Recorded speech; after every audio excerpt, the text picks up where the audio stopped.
Hey friends, welcome back to my channel. In today's video I'm going to show you all my grafts. This is the pomegranate tree, one of them. You can see all the cuttings, they're leafing out, and I'm breaking them into direct sunlight. So come along and I'm going to show you my apple and peach grafts and how they did.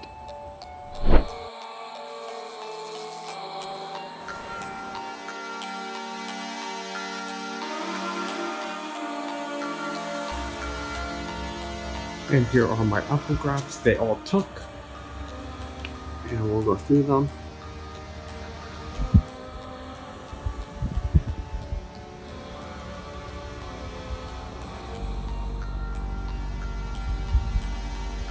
I don't know how well this experiment will turn out, but so far it's off to a good start. Here is the gala. It was successfully grafted as well. You can see the graft union. So I've finally been restored. I got my gala back. I don't know how these varieties fare in humid conditions or climates like in South Florida or in the tropics, but I'm going to try to get them to flower. Here we have the Bramley and the Fuji. Here's the Gravenstein apple tree, and they're all budding out. They've done very well, and you can see the graft union was here, so they all taken very well. I'm going to keep them in these containers for at least another year before I plant them out so they can get more acquainted and the union can heal more properly.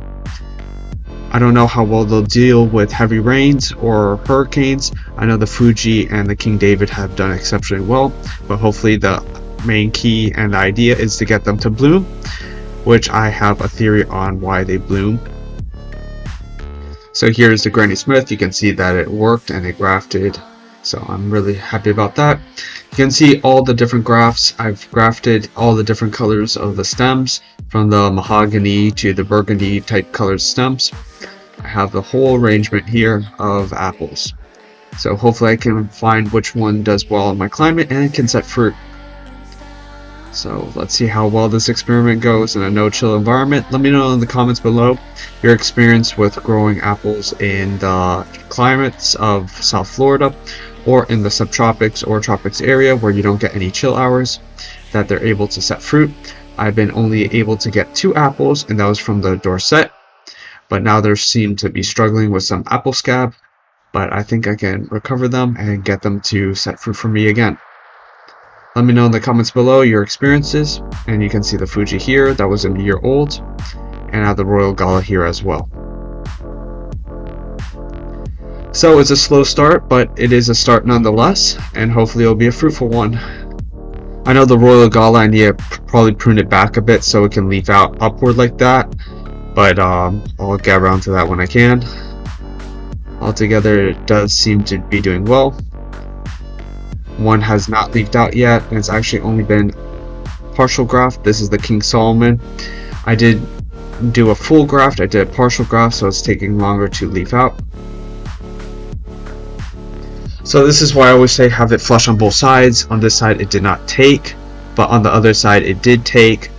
Although this is going to delay its union and the healing, it did take, so I'm kind of glad about that, but that's why I always preach to get it flush on both sides so you prevent something like this from occurring, or when it does occur you'll at least have a chance of it healing and still not losing the scion.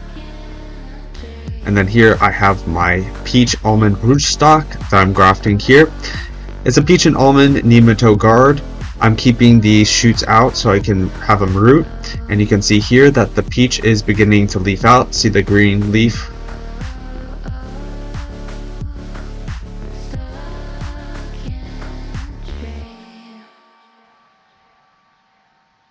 And I just uncovered it so you can see the graft union, and it took well and it's budding out. And if I wasn't grafting enough, I grafted this side. So you can see here where it divides. This is a Fuji, this is the crab seedling.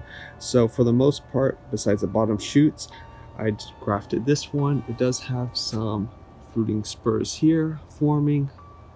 What you see here, grafted it all the way as high as it could go.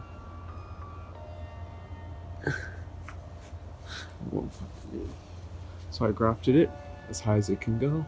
So it'll help cross-pollinate with the crab seedling of the Fuji to the Fuji that I have here. So this is a fruiting spur that opened prematurely, but it does well in this climate. And here is a quick side tour of my tomato plants. You can see how well they're doing. They're even saying more flowers with a lot of suckers. So those suckers will produce more fruit. Let me come around to the other side and you can take a look at all the fruit.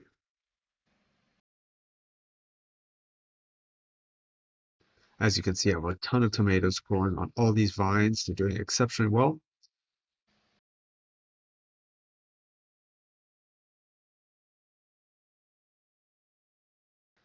Well, that will do it for this video. I hope you guys enjoyed it.